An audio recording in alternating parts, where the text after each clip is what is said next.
The opioid crisis continues to take the lives of thousands of people each year. In light of National Overdose Awareness Day, opioid survivor Matthew McFarland shares his story to inspire others into recovery. I cycled in and out of the criminal justice system for most of my life, been battling with heroin and cocaine addiction, which meant frequent stays in and out of jail, frequent overdoses. A couple that come to mind, which is so scary, is that, especially when it happens alone. But one time I remember using heroin in the bathroom of my mother's house, and I felt like I was going to sleep. When I woke up, the police department was at the door demanding that they see me. I guess somebody was smart enough to kick the door in and say, I think it was my mother at the time that, my son's overdosing or something's going on with him. And the people I was using with in the house were trying to prevent the police from coming in. Oof. But it was a good thing they did, because they were able to get me to the hospital and administer Narcan, which saved my life. But yeah, I mean, frequent overdoses, near-death experiences became the norm. Until finally I had the opportunity to get treatment at Gateway Foundation, which was a life changer for me. What was that incident, your rock bottom? Because you hear a lot of times people hit multiple levels before they actually are able to seek out help. Yeah, it wasn't, so the thing about rock bottom is that there's really kind of no such thing. Yeah. It's just when you make the decision that enough's enough, right? Mm-hmm. I do know that, I had cycled in and out. One would have thought, if you were to watch it from a distance, that must be enough, right? This has got to be enough this time to get him sober. But when the timing's right and the stars align, the opportunity has to be there. Treatment has to be accessible and an option for folks. It has to be something you're willing to do and stick with. Yeah, correct. I mean, the only real prerequisite, I guess, for treatment is a heartbeat, right? And so, August 31st is National Overdose Day.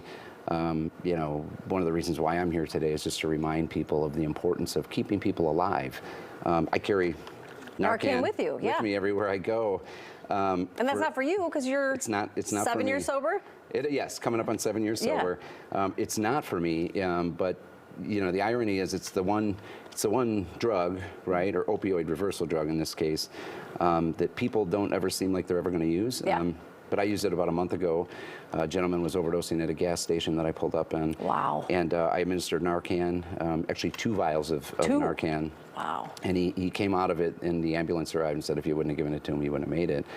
But I carry it for another reason, right? And which is why I would recommend that parents carry it, right? Is because, like that day where my mother found me overdosing and passed out, God forbid, I have a 13-year-old daughter, and kids are experimenting with all kinds of drugs now, and the profit margin is so big that people are putting fentanyl in these drugs, right? In some of these party drugs, and so people are unintentionally ingesting fentanyl, and they're overdosing. And God forbid that one time when my daughter doesn't open her door when I knock, I want to have this stuff. And the other thing about this is, a lot of people don't know this, but if you get it wrong, if you administer it and there's something else going on, it does no harm. Right.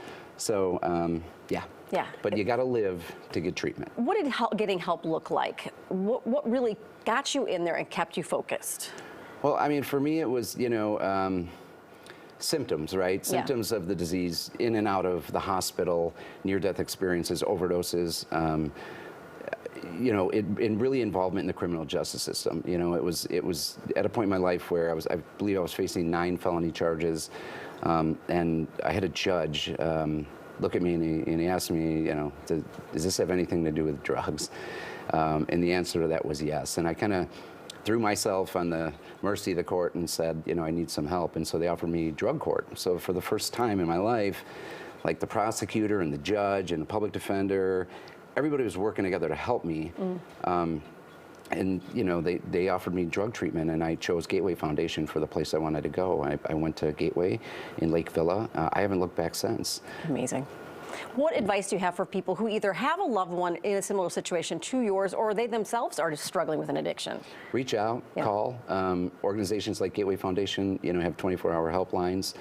Even if, for whatever reason, they didn't have a bed, they would work very hard to make sure they found you one somewhere else. But you can't get the help without asking for it.